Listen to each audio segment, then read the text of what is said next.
नमस्कार, शाम के 4 बजने वाले हैं। वक्त हो गया है फास्ट एंड फैक्ट्स का। फास्ट एंड फैक्ट्स में आपको दिखाएंगे दिन की हर बड़ी खबर पूरी रिसर्च के साथ। मैं हूं अदिति अवस्थी और मेरे साथ है सचिन अरोड़ा। शुरुआत करते हैं पहली खबर से। राज्यसभा में आज अगस्टा वेस्टलैंड हेलीकॉप्टर सौदे को लेकर चर्चा चल रही है। चर्चा जारी है। रक्षा मंत्री मनोहर पर्रिकर घोटाले को लेकर बड़ा खुलासा कर सकते हैं। बीजेपी सांसद भूपेंद्र यादव ने मामले को गंभीर बताया। तत्कालीन सरकार पर सौदे को लेकर 3 नियम बदले जाने पर सवाल उठाए। कांग्रेस की ओर से अभिषेक मनु सिंघवी ने जवाब दिया। विपक्ष पर कीचड़ उछालने का आरोप लगाया। 3 चीजों को बदला गया। ऑपरेशनल रिक्वायरमेंट को बदला गया, सर्विस क्वालिटेटिव रिक्वायरमेंट को बदला गया और रिक्वेस्ट फॉर प्रपोजल को भी बदला गया। शाखों से टूट जाए वो पत्ते नहीं हैं हम, शाखों से टूट जाए वो पत्ते नहीं हैं हम, इन आंधियों से कैद हो औकात में रहें। मान लीजिए पैसा लिया गया है, आप सत्ता में मई 2014 में आ गए थे, तो आपने क्या कार्रवाई की? पूरी पार्लियामेंट क्यों नहीं चलने दे रहे? ये जो मामला है इसमें कोई दम नहीं है। मैं इसकी दम तब मानूंगा कि आप पकड़ करके जिन लोगों के ऊपर आरोप लगाए हो, आपके पास सरकार है, पकड़ करके उनको दूध का दूध पानी का पानी करो। यूपीए सरकार के दौरान 2010 में अगस्टा वेस्टलैंड से करीब 3600 करोड़ में 12 हेलीकॉप्टर की खरीद का सौदा हुआ। इटली की मिलान कोर्ट ऑफ अपील्स के फैसले के मुताबिक डील में करीब 125 करोड़ की रिश्वत भारतीय नेताओं को दी गई। फैसले में 4 कांग्रेस नेताओं का जिक्र है, जिनमें मनमोहन सिंह, ऑस्कर फर्नांडिस, अहमद पटेल और सेन्योरा गांधी शामिल हैं। फैसले में बिचौलियों की इस बात का भी जिक्र है कि अगस्टा डील की ड्राइविंग फोर्स सेन्योरा गांधी थी। रक्षा मंत्री की ओर से खुलासा किए जाने के दावे पर कांग्रेस अध्यक्ष सोनिया गांधी ने कहा, नए खुलासों का स्वागत है। ऑगस्टा वेस्टलैंड घोटाले को लेकर पूर्व एयर चीफ एसपी त्यागी पर सीबीआई का शिकंजा कसता नजर आ रहा है। पूर्व वायुसेना प्रमुख एसपी त्यागी आज लगातार तीसरे दिन पूछताछ के लिए दिल्ली के सीबीआई मुख्यालय पहुंचे। सूत्रों के मुताबिक सीबीआई रक्षा मंत्रालय से विजिटर बुक हासिल करने में जुटी है, ताकि त्यागी और ऑगस्टा डील के बिचौलियों के बीच मुलाकात के बारे में जानकारी हासिल की जा सके। सीबीआई आज एरोमेट्रिक्स कंपनी के पूर्व बोर्ड सदस्य गौतम खैतान से भी पूछताछ कर रही है। पेशे से वकील गौतम खैतान पर हेलीकॉप्टर डील के बिचौलिए से पैसे लेकर लोगों को रिश्वत की रकम बांटने का आरोप है। एसपी त्यागी पर आरोप है कि उन्होंने वीवीआईपी हेलीकॉप्टर के लिए उड़ने की ऊंचाई 6000 मीटर से घटाकर 4500 मीटर कर दी। ऊंचाई नहीं घटाई जाती तो अगस्टा वेस्टलैंड वीवीआईपी हेलीकॉप्टर के सौदे में शामिल नहीं हो पाती।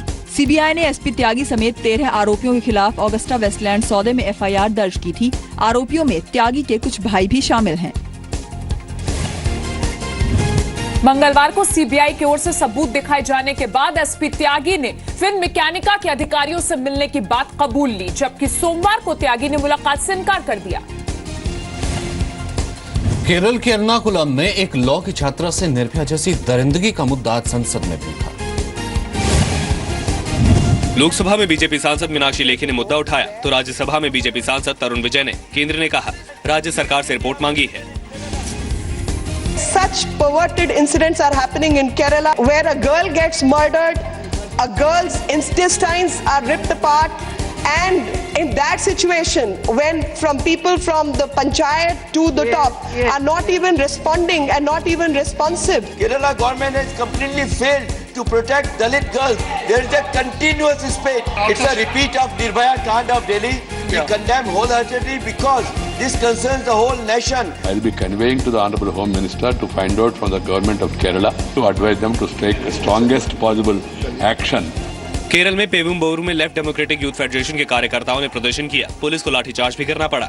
इससे पहले पेरुम्बवूर जाकर सीएम ओमन चांडी ने पीड़ित परिवार से मुलाकात की। 10 लाख के मुआवजे का भी ऐलान किया। We will take all strong legal action against the culprits. Perumbavoor में 30 साल की लॉ छात्रा की 28 अप्रैल को हत्या की गई थी। छात्रा की बेरहमी से हत्या से पहले रेप की आशंका भी जताई जा रही है। वारदात के वक्त पीड़ित घर में अकेली थी। उसने आरोपी का सामना भी किया था। केरल में त्रिवेंद्रम के वर्कला में एक 19 साल की नर्सिंग की छात्रा का से भी गैंगरेप का मामला सामने आया है। राज्यसभा की एथिक्स कमेटी ने कर्ज में डूबे कारोबारी विजय माल्या को तुरंत राज्यसभा से निकालने की सिफारिश की है। आज एथिक्स कमेटी की रिपोर्ट राज्यसभा के सभापति को सौंपी गई है। कमेटी के सभी सदस्यों ने सहमति से माल्या को राज्यसभा से निकालने का फैसला लिया। of the Committee of Ethics on the non-disclosure of liabilities such as the loans taken from different banks in his assets and liabilities returns by Dr. Vijay Mallya, member Rajya Sabha. Chairman साहब उसमें क्या action करेंगे, कैसे act करेंगे, वो उनका prerogative है। हमारा काम जो था वो हमने करके उनके हाथ में दे दिया। इससे पहले राज्यसभा के सभापति ने विजय माल्या का इस्तीफा तकनीकी आधार पर नामंजूर कर दिया था। राज्यसभा सांसद के तौर पर विजय माल्या का यह दूसरा कार्यकाल है। माल्या पहली बार बतौर निर्दलीय उम्मीदवार 2002 में राज्यसभा के लिए चुने गए। 2010 में माल्या दूसरी बार राज्यसभा के लिए चुने गए। मौजूदा कार्यकाल जुलाई में पूरा होना है। 17 बैंकों के 9,000 करोड़ से ज्यादा के कर्जदार माल्या 2 मार्च को देश छोड़कर चले गए थे। विजय माल्या के खिलाफ सीबीआई और प्रवर्तन निदेशालय की जांच जारी है। राज्यसभा के सभापति हामिद अंसारी की मंजूरी मिलने के बाद विजय माल्या की संसद सदस्यता समाप्त हो जाएगी। दिल्ली पुलिस की स्पेशल सेल ने आतंकी संगठन जैश ए मोहम्मद के 12 संदिग्धों को पकड़ा है।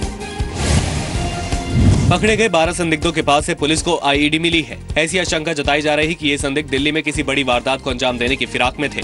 फिलहाल संदिग्धों से पूछताछ चल रही है। परिवार वालों ने पुलिस की कार्रवाई पर सवाल उठाए हैं। उन्होंने हमें अंदर घुसने नहीं दिया और पता नहीं क्या क्या रखा। यहाँ से और भी लड़कों को लेके गए, 9-10 लड़के लेके गए। हमने रोड पाए, वहाँ पे लड़का मिला, उसके बाद में गाड़ी में लेके घेर के वो चले गए कि चोरी है, चोरी कर ली, ऐसी कुछ चंदबाजी करके, और फिर उसके बाद में हमें कोई ना लड़का मिला ना कोई और। कार्रवाई पर गृह मंत्रालय ने दिल्ली पुलिस की पीठ थपथपाई है। इंटेलिजेंस इनपुट्स जो आते हैं उसके बेसिस से ही स्थानीय पुलिस कार्रवाई करते हैं। दिल्ली पुलिस ने जो कार्रवाई की है बहुत अच्छा से किया है। दिल्ली के गोकुलपुरी से 9, यूपी के देवबंद से 1 और गाजियाबाद के लोनी से 2 संदिग्धों को पकड़ा गया है। कुछ दिन पहले पुलिस को सूचना मिली थी कि दिल्ली और आसपास के इलाकों में कुछ संदिग्ध आतंकी छुपे हुए हैं। दिल्ली पुलिस और खुफिया एजेंसियों ने जॉइंट ऑपरेशन के तहत छापेमारी का प्लान बनाया।